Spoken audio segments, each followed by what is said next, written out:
Complain letter শিখে তুমি সেটা দিয়ে কিভাবে সব কমপ্লেন লেটার বানিয়ে লিখতে পারবে সেটাই শেয়ার করব আজকের এই ভিডিওতে। ইয়েস, আজকের এই ভিডিওতে আমরা কথা বলবো একটা কমপ্লেন লেটার শেখার পর তুমি সেটা ব্যবহার করে স্থানীয় সমস্যা বা নাগরিক অভিযোগ সংক্রান্ত সব কমপ্লেন লেটার কিভাবে তুমি বানিয়ে লিখতে পারবা। এটার মানে কি, ফর এক্সাম্পল ধরো তোমার এলাকায় খুব বেশি লোডশেডিং হচ্ছে, তোমার এলাকায় খুব বেশি ট্রাফিক বেড়ে গেছে, এই টাইপ যে সমস্যাগুলো আছে সেগুলো তুমি একদম একটা দিয়েই সব লিখে ফেলতে পারবা। আবার আরেক টাইপের কমপ্লেন লেটার আছে যেটা হচ্ছে ব্যক্তিগত অভিযোগ সংক্রান্ত। ফর এক্সাম্পল তুমি কোনো এক জায়গা থেকে কোনো একটা প্রোডাক্ট অর্ডার করেছিলে, ওই প্রোডাক্টটা মনে করো যে ড্যামেজড, নষ্ট, ভেঙে গেছে ইত্যাদি ইত্যাদি। সো ওইটার রিলেটেড কিভাবে ওই জিনিসটাকে কেন্দ্র করে তুমি কিভাবে কমপ্লেন লেটার লিখবা, এই জিনিসটাও আমি শিখাবো একটা কমপ্লেন লেটার দিয়ে। সোফার আমরা আজকে দুইটা কমপ্লেন লেটার জানবো, একটা হচ্ছে স্থানীয় সমস্যা বা নাগরিক অভিযোগ, আর একটা হচ্ছে ব্যক্তিগত অভিযোগ। এই দুইটা দিয়েই আমরা একদম সব এই রিলেটেড সব কমপ্লেন লেটার কভার করে ফেলবো। এবং সর্বশেষ তোমাদের জন্য বোনাস হিসেবে থাকছে যে কমপ্লেন লেটারের সর্বোচ্চ নম্বর পেতে হলে তোমার কি কি করা লাগবে। সো চলো আমরা স্থানীয় সমস্যা বা নাগরিক অভিযোগ সংক্রান্ত যে কমপ্লেন লেটারগুলো সাধারণত পরীক্ষায় আসে সেগুলো একটু দেখি। যেমন frequent power failure, anti social activities, reckless driving, water supply problem, mosquito menace, তারপর হচ্ছে শর্টেজ অফ ড্রিঙ্কিং ওয়াটার, তারপর ট্রাফিক সিস্টেম লোডশেডিং। এই টাইপগুলো তুমি সব এই একটা দিয়ে লিখতে পারবা। সেটা কোনটা, তুমি শুরুতেই ডেট দিবা, তারপর টু দ্য ড্যাশ। এইখানে মূলত তুমি এখানে যার উদ্দেশ্যে লিখতে চাও টু দ্য ইউএনও লিখতে পারো, বা পরীক্ষায় যেটা থাকবে সেটা দিয়ে দিও। তারপর এখানে তুমি অর্গানাইজেশনের নাম বা ইনস্টিটিউশনের নাম লিখতে পারো। তারপর সাবজেক্ট কমপ্লেইন্ট রিগার্ডিং ইস্যুটা লিখবা। ঠিক আছে, কি হতে পারে, for example complaint regarding frequent power failure, anti social activities, reckless driving. এইভাবে পরীক্ষায় যেটা আসবে আমরা ওইটাই দিব। তারপর ডিয়ার স্যার বা dear ma'am, with due respect I would like to state that I am a resident of, এখানে তোমার এরিয়ার নামটা দিবা। This area is one of the most important parts of the city অথবা লোকালিটি, যে কোনো একটা দিতে পারো। এটা যদি শহর হয় তাহলে সিটি, আর লোকালিটি এরকম হলে মানে তোমার দুইটার কোনো একটা দিয়ে দাও। And I am writing to bring to your kind attention the ongoing problem of, এই যে এইখানে মূলত ওই যে সাবজেক্টে যেটা দিয়েছ সেটাই দিবা। Frequent power failures, insufficient water supply, reckless driving যেটা আছে ওইটা। তারপর we have been facing this issue for quite some time and the situation is deteriorating day by day.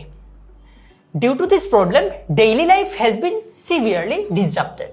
People are facing various health and safety concerns, and students, patients and working individuals are suffering significantly.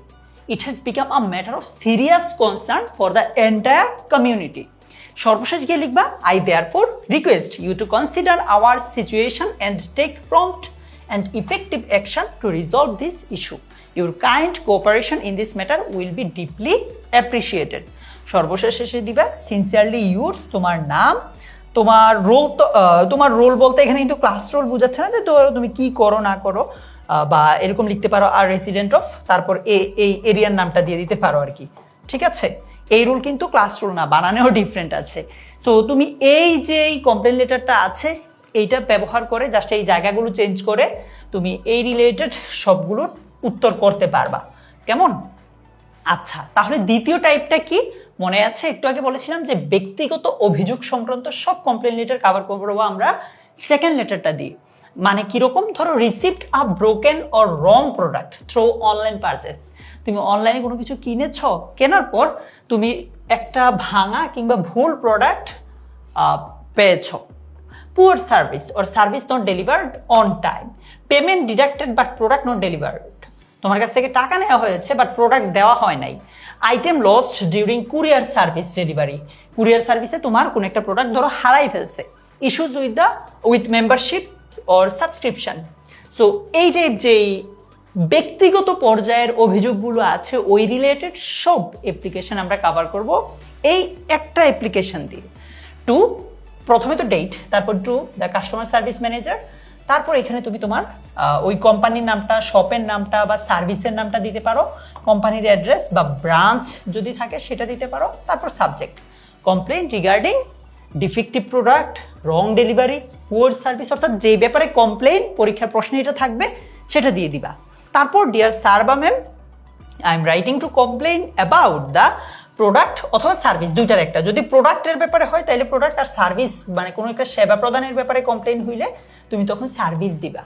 That I received from your shop, website, branch, প্রশ্নে mention করা থাকলে ওইটাই দিবা, আর না হয় নিজের মতো একটা দিবা। অন ড্যাশ, পরীক্ষা যেদিন ওই দিন ডেটটা দিয়ে দিতে পারো। না আচ্ছা, এখানে তো ওই ডেটটা দিবা, তুমি এখানে এর আগের কোনো একটা ডেট দিতে পারো। আনফর্চুনেটলি দ্য প্রোডাক্ট অথবা সার্ভিস, এখানে যেটা লিখো এখানে সেম জিনিসটা লিখবা। Did not meet the expected standard, মানে আমার প্রত্যাশা অনুযায়ী হয় নাই।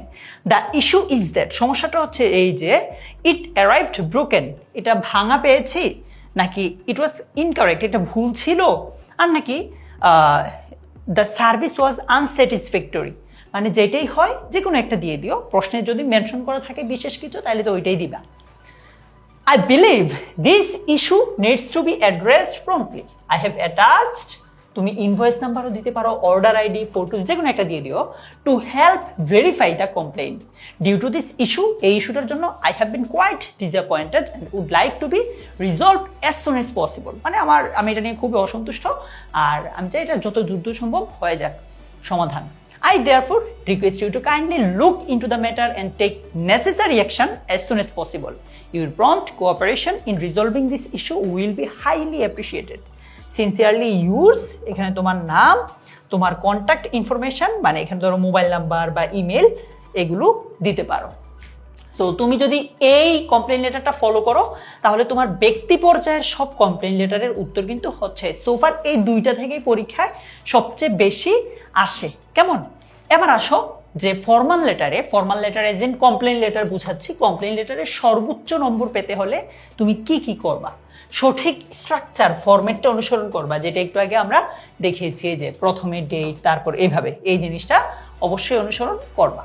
ফর্মাল ল্যাঙ্গুয়েজ ব্যবহার করবা, সাবজেক্ট লাইনটা স্পষ্ট রাখবা, ওই যে এই প্রশ্নে যে সাবজেক্টটা থাকবে এই লাইনটা স্পষ্ট রাখবা। তারপর সংক্ষিপ্ত, প্রাসঙ্গিক এবং সুগঠিত লিখবা, এটা মানে খুব বেশি বড় হবে না, অপ্রাসঙ্গিক কথাবার্তা বলবা না, এরকম। গ্রামার, স্পেলিং, পাংচুয়েশন ঠিকঠাক রাখবা। সমস্যাটা মানে যেই ইস্যুটা হয়েছে এটা পরিষ্কারভাবে ও সহজ ভাষায় ব্যাখ্যা করবে, ঠিক আছে? সো এতটুকুই ছিল আমাদের এই যে কমপ্লেন লেটার রিলেটেড আলোচনা। তুমি যদি কমপ্লেন লেটার কোনগুলো তোমার পরীক্ষায় সবচেয়ে বেশি ইম্পর্টেন্ট সেটা জানতে চাও, আমি কমেন্টে আমাদের সাজেশন পিডিএফ এর লিঙ্কটা দিয়ে রেখেছি, সেখান থেকে তুমি সাজেশন পিডিএফটা সংগ্রহ করে জানতে পারো যে তোমার জন্য কোনগুলো সবচেয়ে বেশি ইম্পর্টেন্ট। আর 10 মিনিট স্কুলের এডমিশন কোর্স বলো বা অন্যান্য যে কোনো কোর্স সংক্রান্ত জিজ্ঞাসায় 16910 এই নম্বরে কল দিতে পারো।